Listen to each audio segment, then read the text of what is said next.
Hello, biology class, and welcome to section 1.4, lab practices. Now, this will be a fairly short section, and a lot of this may seem kind of mundane and boring, but it's very important that you keep all of these things in mind when we are working in the lab.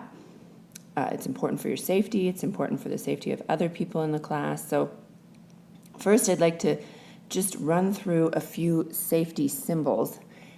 Some of these you'll see, maybe not in color, but you'll see little symbols with these icons on them. And I just want to run through a little bit what each one of them means in case you don't know, and then you'll be aware when you see the symbols of what you need to be watching out for.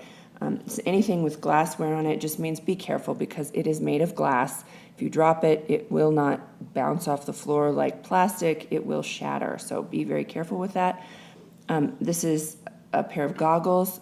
We will be wearing goggles in the lab to protect your eyes, and not just from chemicals, but from anything. If we're heating things up, it's really critical that you wear goggles to protect your eyes. You only get one pair of eyes, and they're very important.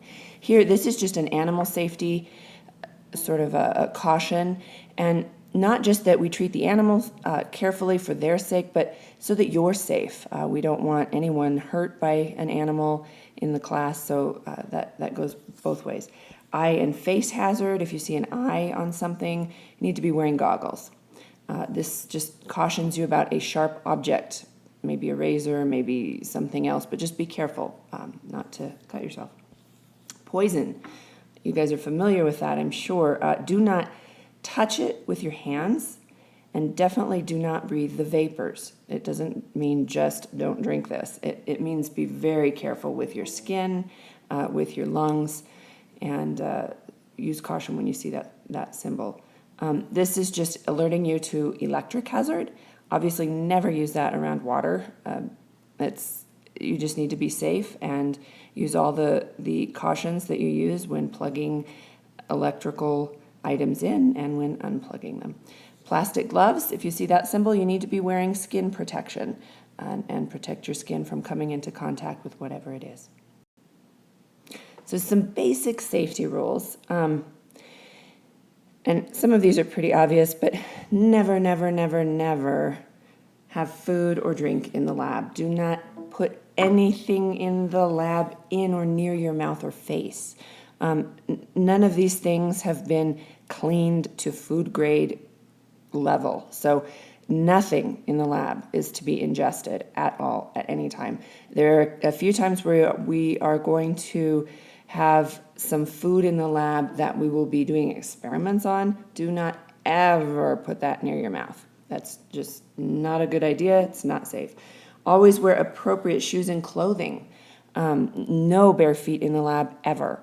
And I will be telling you when we are going to do labs so that you can prepare and make sure you wear closed-toed shoes when we need to do that to protect your feet from not just chemicals, but glassware or anything that we might be doing that would just be dangerous to your feet. You need to have closed-toed shoes sometimes.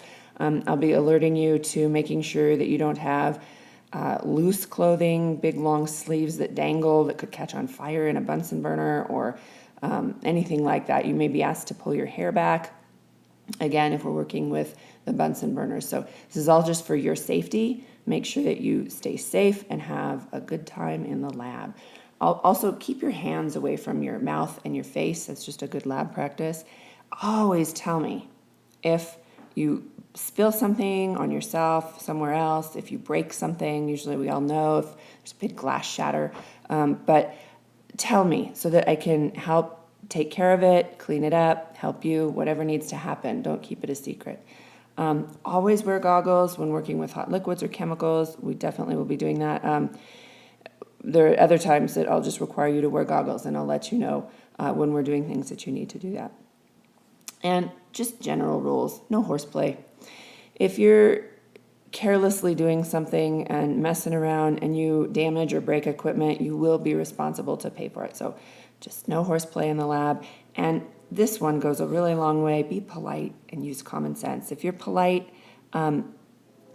it just works a lot better. It's a lot safer. If people are shoving, pushing, acting like that, it's just more dangerous. So be polite to each other. And common sense, here I put a little picture of just some common sense. For example, if you are heating over a Bunsen burner a test tube, never point it in the direction of anyone, because that hot liquid and the hot gases can escape and hurt somebody if they come out fast enough. Never put a stopper in something like this and heat it over a Bunsen burner. Obviously, I think you would realize what would happen with the increased pressure inside. It could explode. So that's just a lot of common sense that I'm asking everyone to use a lot of, so that we can keep you safe and everyone else in the lab safe. Here is some basic lab equipment. I'll just run through it very quickly. Some of this you are going to be using, some of it you will not.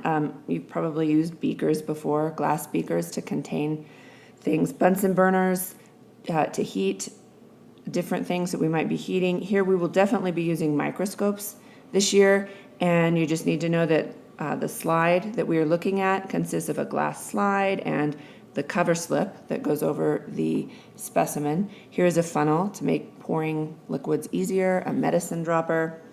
We have forceps for picking up small organisms or objects or things, graduated cylinder for measuring volumes, hand lens for a low magnification, quick, easy look at something up close, petri dishes to culture organisms. A pipette helps us to easily measure tiny quantities of liquid.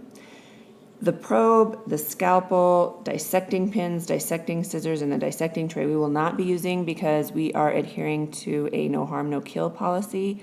However, many biology classes do use these items for dissecting organisms. A thermometer is obviously used to measure temperature, and this is for measuring length. Safety goggles are really important, and you'll be wearing some of those sometimes this year. Test tube here is to contain smaller amounts of liquid than a beaker, and we can put those on a test tube rack in order to look at them and have them sit there while we do that. A triple beam balance is an important tool. I don't know if you've used that yet, but it's a little bit different than an electronic balance or electronic scale, because it requires a little bit of technique to learn. So we have some of those. We also have electronic scales, and those are for measuring mass. So I hope you have taken in some of that. A lot of it you probably have already been exposed to and know and understand, but I just need to make sure that everybody is on the same page when it comes to lab safety, because it's really important, and I want everybody to have a great and safe year. And if you want to look at some advanced proficiency ideas, come up with something creative here. Maybe learn about other useful lab equipment that biologists use. Tell us what that's all about, what the equipment is used for, how it's used. Come up with some other great ideas on your own. So thanks for putting up with this section, and have a great day. We'll see you in class.